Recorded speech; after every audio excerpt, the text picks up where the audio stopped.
Olá, bom dia, boa tarde, boa noite. Paulo Cordeiro, do canal Paulo Cordeiro Advogado, ou Advogado Paulo Cordeiro. Dessas duas formas se encontra nas pesquisas do Google.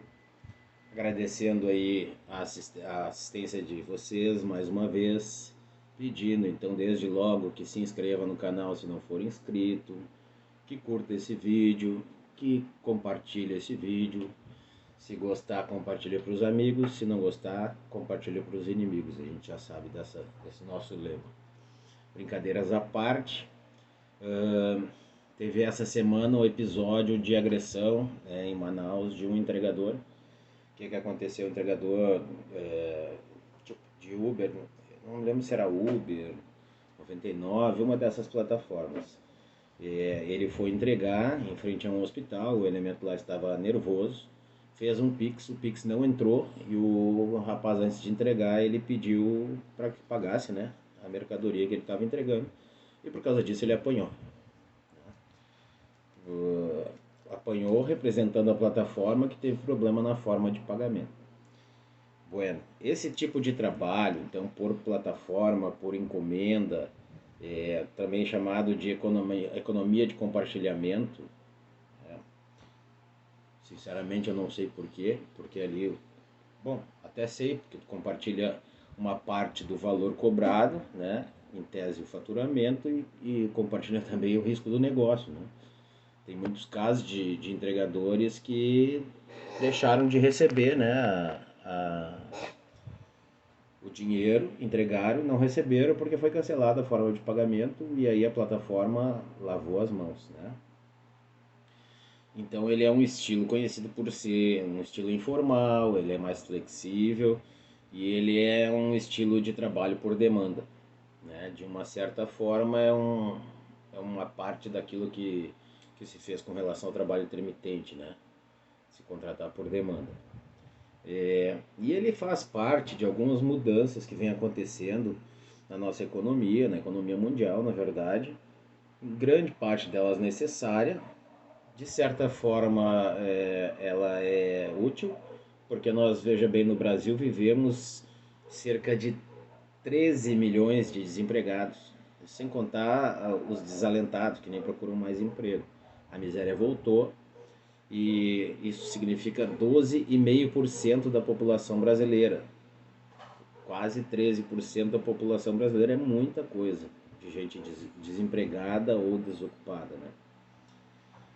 E, por outro lado, representa a precarização das relações de trabalho, que vem se operacionalizando há bastante tempo, né? Nós já vivíamos uma série de problemas na Justiça do Trabalho, de trabalho informal, de trabalhador sem reconhecimento do vínculo, e pior, com o ônus da prova todinho para o empregado, né? Então, por exemplo, uma relação, e tem muitos casos assim, onde existia só uma pessoa trabalhando num escritório, ela não consegue provar, através de testemunhas, que ela trabalhou com todas as características de vínculo de emprego. E é aí que está o problema da questão da uberização, as características de vínculo de emprego. Esses tempos eu fiz um vídeo sobre vínculo de emprego, né? Eu vou botar o link aqui na descrição desse vídeo, mas ele necessita de algumas características e que essas características têm que ter todas elas. Pessoalidade, onerosidade, subordinação principalmente, entre outras coisas, tá? E é nesse ponto onde pega a defesa de que não pode haver a caracterização de vínculo de emprego para essas pessoas que trabalham para as plataformas, tá? No que eu, de certa forma, tecnicamente concordo. Eu acho que a questão da subordinação não está muito clara, não, nessa situação, a subordinação técnica, né? E, de certa forma, há uma assunção do risco do negócio pelo trabalhador de forma voluntária. Enfim, são conceitos que se deve discutir e a doutrina e a jurisprudência vem tratando desse caso. Em alguns casos, a jurisprudência, inclusive internacional, reconhecendo o vínculo de emprego e em outros, a maioria dos casos, não. Bom, tudo bem, só deixa eu falar um pouquinho mais de precarização. Então a precarização, assim, mais moderna, começou ali um pouco antes da reforma trabalhista, que precarizou muitos e muitos e muitos direitos, precarizou inclusive o acesso à justiça, Muitas das coisas, inclusive o acesso à justiça, já corrigidos pelo judiciário, mas olha só, foi de 2017 para ser corrigido em 2021. Todo esse tempo ficou uma insegurança, muitos ficaram sem seus direitos, muitos sequer procuraram seus direitos, muitos advogados mudaram de ramo ou largaram a advocacia porque tinham uma vida estruturada em cima de direitos constitucionais, coisas impensáveis de se mudar, mas mudaram.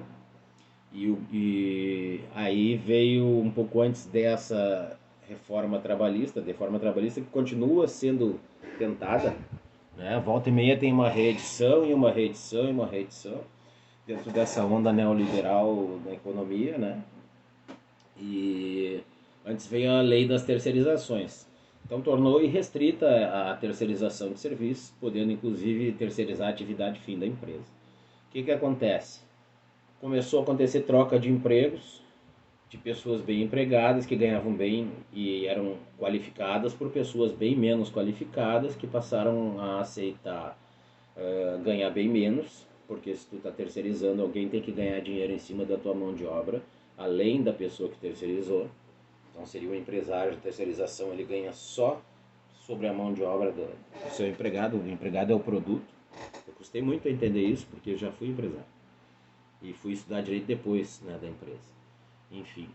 E aí essas pessoas muito qualificadas no mercado, não restou alternativa que não aceitar uma redução substancial de seus direitos, tanto do salário quanto das condições de trabalho, para ir trabalhar em outra empresa de forma precária. O que acontece com o terceirizado? O tomador de serviço não gostou da cara dele e manda trocar. É isso que acontece. Se ele vai receber os direitos ou não, muitos dos tomadores não querem saber. E aí, depois na Justiça do Trabalho, ficam chateados que tem que pagar de forma subsidiária as dívidas da empresa tomadora, a empresa terceirizadora. Então tá, mas não é isso. Eu só estou dando um exemplo. Depois veio a pejotização, que eu também já fiz um vídeo, vou deixar aqui também o link. E a pejotização nada mais é do que tu obrigar a pessoa a fazer uma pessoa jurídica.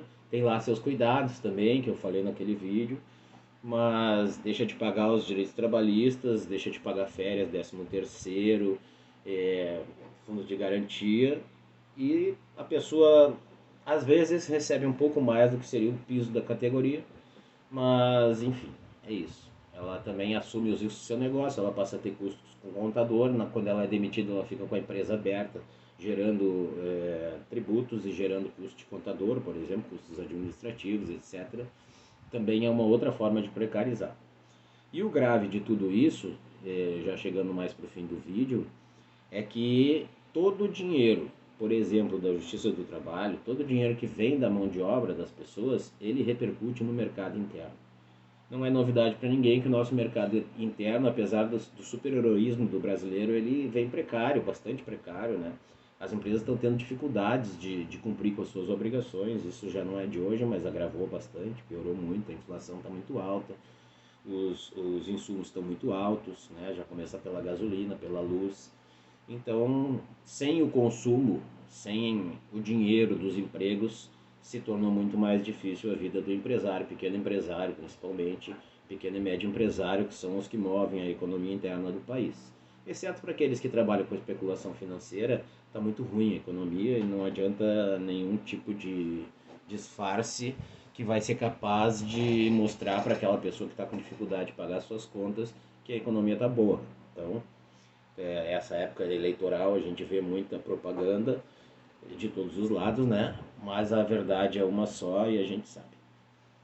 Bom, então vamos tratar da uberização mais precisamente, dessas falhas técnicas que existem com relação à configuração do vínculo de emprego, que eu concordo.